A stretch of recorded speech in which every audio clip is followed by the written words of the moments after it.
Hi guys, what's up? So for today ay medyo mainit-init yung panahon and mainit naman din yung pag-uusapan natin. But before anything else, kape muna tayo. Shot lang konti.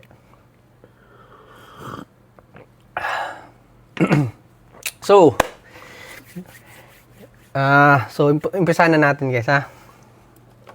So, I heard guys, actually kahapon ko lang narinig I have some teammates or friends na may parang sinita lang sila may sinita daw sa build nila. Parang ganun lang yung nangyari. For the reason ay bawal daw. So ngayon tatakil natin yung bakit bawal. Actually, mostly talaga guys sa mga yung bawal na may mga bawal daw, mga ganyan. Hindi ko talaga masyadong inaano din yan. Parang hindi ko na binibigyan ng pansin. For the purpose, iniisip ko na lang na, kasi yung ibang sinasabi kasi is house rules kasi talaga. Literal na house rules. Kaya, yun lang, okay lang yun sa ganun. Kasi house rules naman talaga yun. Yung mga ganun. But eto, regarding dito guys, hindi kasi siya magiging house rules. Kasi coverage, magiging affected lahat yung particular sa lahat sa part ng build. Okay? So, anong ibig kong sabihin guys ay ito. Okay, so as you can see guys, sa build ko, hindi lang ako yung gumagamit nito guys. Madami. Yung mga players dito sa Japan, gumagamit sila. And even mismo yung gumawa ng yung category ng BMAX, yung build nila is mayroon silang mga ganito. Okay? Tapos, yung iba naman, gumagamit na lang ng angle chip, ganun. Pero, ang sa akin is, I adapted this build talaga dahil somehow, para sa akin, ay, naka-stationary kasi siya, at saka, wala akong alalahanin. Particular if mausog man or hindi. Basta yun, naka-fix kasi siya sa chassis. So, ang tinutukoy ko pala guys ay ito. Ito na part. Yung paglalagay ng washer dito sa down thrust. Okay? Hindi sa plates dito guys, under the plates. Ito. Under sa plates ito paglalagay ng washer. So, ang nangyari kasi guys, pag maglalagay dito ng washer, so, nadadagdagan yung down thrust mo ng auto. Ngayon, ang tanong is, legal ba siya o hindi? So, yun ang pinakamagandang question doon. So far, sa lahat na napagtanungan ko guys, at saka sa lahat ng pina-check ko, at the same time, nung first na magkaroon ng Japan Cup na stock class dito sa Japan, yung auto ko, yung main ko na isa, same thing. Meron ding ganito.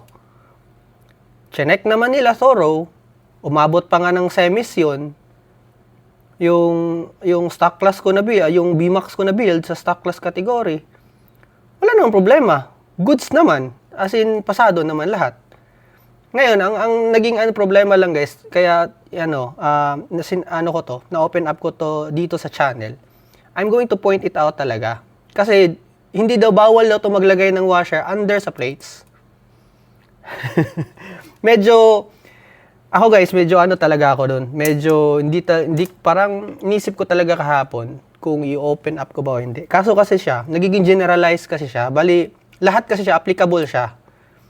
Paano, sana lang ito, out of respect sa mga marshals, kasi, sa totoo lang, mataas yung respeto ko talaga sa mga marshals.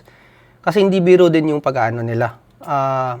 Yung sa trabaho nila sa gawain na hindi lang nakafocus sila sa auto, pati din sa mga iba-ibang concern ng mga players. Okay? So, but eto guys, if yung kunyari lang, etong pino-point out ko, if hindi naman to, I'm not saying ito ginagawa to ng lahat ng marshals. May mga marshals lang na sinabi sa akin, hindi may mga. Siguro siya lang talaga, siguro yun. Or, ewan ko kung ilan silang marshals doon. I'm not so sure. But, mali talaga yung sinabi nila na bawal maglagay ng washer dito sa ano. Kasi kung ganun yung magiging idea nyo guys, bawal pala maglagay ng washer sa plates, sa under sa plates. Paano naging bawal yung ano? Maglalagay ka ng washer sa CFM na magdagdag ka ng ano? Ng yung sa brakes. Ngayon, ilagay na natin.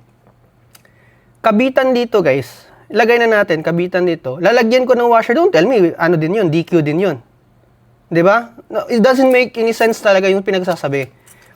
At saka yung pinagbabawal. Ngayon, eto guys, eto. I'm going to, medyo tumaas yung boses ko ha. Medyo mapapakape ulit tayo. Kape ulit tayo, saglit lang. Kasi ano talaga, medyo nanggigigil ako sa sobrang kagapuhan ng ng pangyayari. Joke lang guys ha.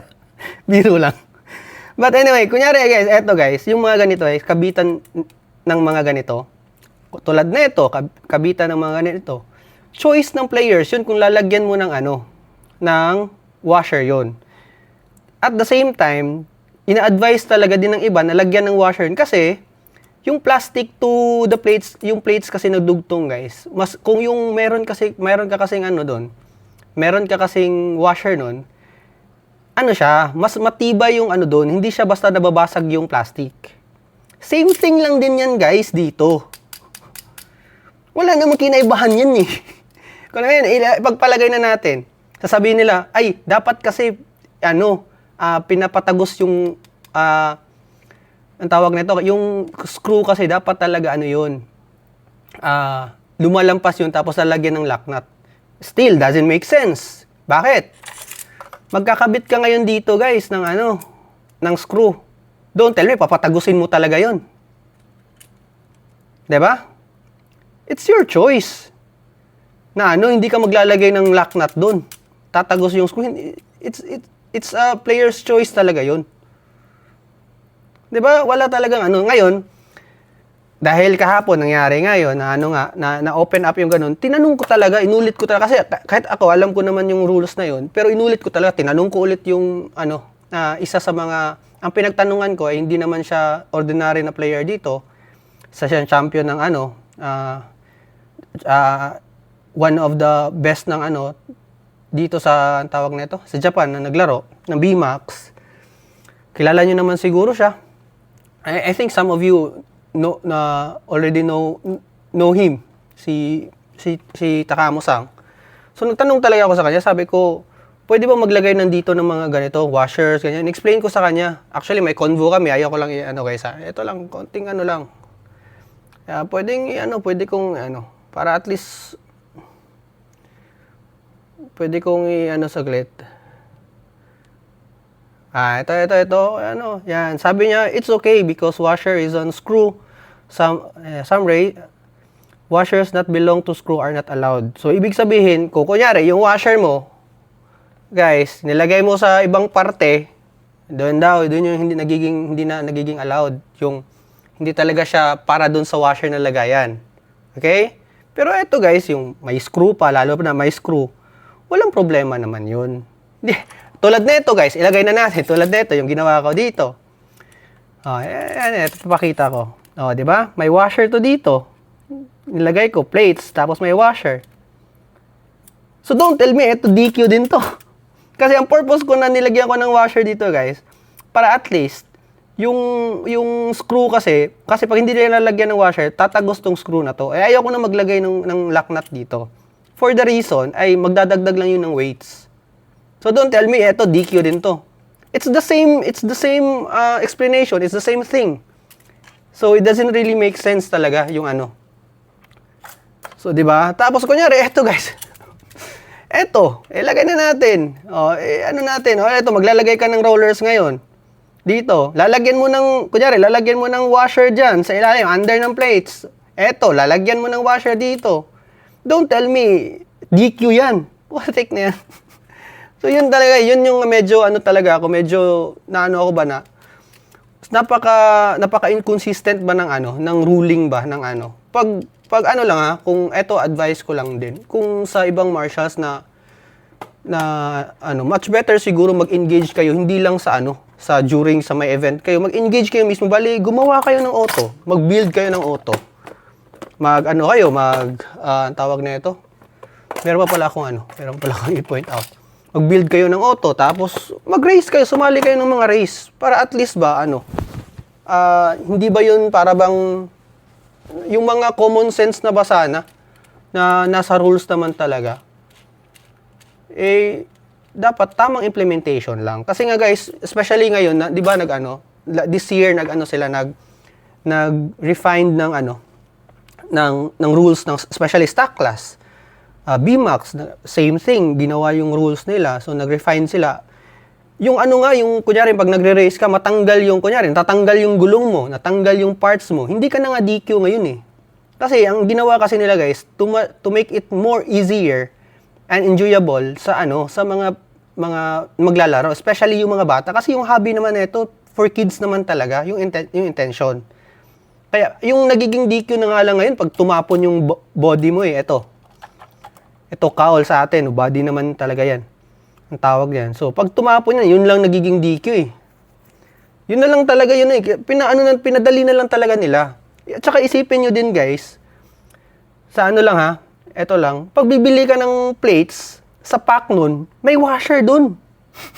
Anong silbi ng washer na yun kung nilagay nila sa pack na yun, di ba? So, yun lang gusto ko i-point out. At saka napaka-inconsistent talaga ng ruling. Kunyari, sinabi na, kasi sa big event na ginanap kasi, latest na big event na ginanap kasi, bawal kasi itong ganito.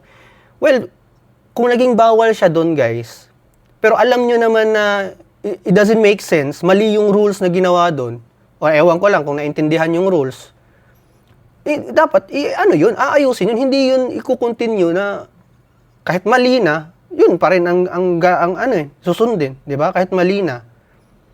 Di ba? Hindi pa nga, ito nakakatawa. Kasi, yung pag-bend nga ng screw dito sa rollers ng para lang mag-down thrust, hindi nga sinisita eh. Hindi nga masita-sita, di ba? Hindi nga, wala akong doon guys ha. Pero kung gusto niyo talaga ng consistency ng at saka ito guys, part sa rules, wala kang makikita nun. Pero yung bend ng screw, meron yun guys. Meron yun, makikita mo yun sa rules. Meron yun, andun yun. Nakikita nyo sa rules kung saan siya na sa anong part siya ng rules dun. Gusto nyo, ko pa. Sabihin ko pa. Kasi, in-screenshot yun ng tropa eh. Yun, pinakita yun. Lang. Alam ko, ito. Oh, ayun. Ito. Changing the shapes of parts other than the body is not permitted. Kasama yun dun. Yung screw na yan. Yung pagbibend ng screw. Oh, isa din yan. Andun din yan. Ayun yan. So, ibig sabihin, andun siya. Pero, yun. Hindi ma-explain, di ba? Alam kong may nangyayari na hindi na-explain yung saan daw parte yung bawal yung pagbibend ng screw. Hindi na-explain. O, di ba? And then, lastly, eto guys, talaga, matagal na tong especially ito, yung sa paglagay ng spacer dito, matagal na tong naging matagal, bago pa mag-start yung BMAX World Cup, dinibunk na to ng committee. Even nga sa stock class, allowed siya, ang tawag dyan, maglagay ng spacer, kaya nga, name itself, spacer. Ang bawal lang talaga dyan, ilalagay mo yan sa ilalim, inside the chassis. Yun ang I'm just only sharing this information just to make it more to have a clarification sa laro. Kasi kung some of the racing center or some of the marshals na nasa racing center, then it will gagawa lang din ng ganun na mga hindi yung bang mga inconsistency sa mga sa ruling. Ang nangyayari kasi nasisira yung hobby. Nasisira yung so instead na maglaro yung iba, mag-enjoy, nawawalan yung tuloy ng ng interest. Okay, so yun ang guys, yun lang yung natatawa talaga ako dun sa washer na ano na yun. Kung bakit, ano eh, wala talagang sense talaga yung sa washer. Yun lang. But, yun, I think yun lang guys yung pinaka, common na issues na, Well, sa ano naman guys, ilagay na lang natin guys, ilagay na lang natin, benefit of the doubt na lang, sabihin na natin, baka house rules nila. Okay, kung house rules yung ganun, ibig sabihin, kada maglalagay ka ng katulad nito, dugtungan nito ng washer, anything dun sa part na yun na may maglalagay ka ng washer under na plate or sa ibabaw ng plate, same thing eh. Ibig sabihin, wag mo na ipaano yun. Wag mo na ipa-implement yun. Anuhin mo talaga yun. Kausapin mo lahat ng players, baguhin nyo yan lahat. Yun ang gagawin mo. Kasi halos lahat ng build talaga sa mga plates, may washer yun eh. Yun ang nagiging dun. Tapos yung washer, at saka guys, eto, sabihin ko na lang, dati may din kasi dati, may some of the, racing center na pinababawal talaga yung hindi nilalagay sa screw yung washer. Bale, ang ginagawa is, pinapaipit nila para magkaroon ng downdraft. Well, dito sa Japan guys, wala namang problema yun sa ganun. Pero may narinig ako dati sa Pilipinas, bawal yung ganun. Actually guys, yung pinaka-reason nun, purpose nun, para lang hindi ma-DQ yung tao nun. Kasi if ever, nahulog yung screw na yun, dati kasi sobrang higpit eh. Pag nahulog yung any parts ng kasi, tapos galing sa'yo sa auto mo, automatic kasi DQ ka. Okay? So, yun, I think yun lang yung dun. Which, naman, kung mo naman, may sense naman kung bakit pinagbabawalan yun, para at least din. Hindi ma-DQ yung tao na yun. Pero sa right now, wala nang masyadong dun. Wala na talagang, especially sa rules ngayon, yung kahit, eto na lang eh. As long as hindi lang to matatanggal, hindi lang to hihiwalay sa auto mo yung etong cowl na to. Walang magiging problema sa Okay, so, well, yun na lang. Respect for the na lang din, ang tawag na ito. At saka, yun na nga lang siguro, be consistent na lang din siguro sa ruling, and at the same time, paki-clarify na lang din po sana nung ba talaga yung rules. Kasi, general kasi talaga to yung pag-point out regarding sa washer. Hindi siya matatawag, para sa akin, hindi ko matatawag siya na baka house rules, hindi talaga siya matatawag na house rules. Kasi, ang mangyayari nun, lahat ng auto na, ibig sabihin, bawal na maglagay ng washer nun, kung tutusin. Lalong-lalo na pag mga CFM user, 'di ba? A lot of times ginagawa yung iipit ka ng washer talaga sa ilalim para lang magkaroon pa ng another extra sa sa clearance ng settings ng brakes. 'Di ba? But anyway guys, yun lang, medyo napahaba-haba at saka dahil sa sobrang haba, medyo lumalamig-lamig na konti yung kape natin. Okay? So, once again guys, yun lang. Salamat and yeah, see you again for my next video. And pasensya na talaga sa mga natamaan. Tsaka sa mga kung feeling mo natamaan ka, make this video as a reference na lang to correct what is supposedly to be corrected. Okay? So, no tayo yan. Wala tayong samaan ng loob. I just wanted to make it clear and to make it more happy para sa hobby. Yun lang guys. Salamat and see you again for my next video. Salamat ulit.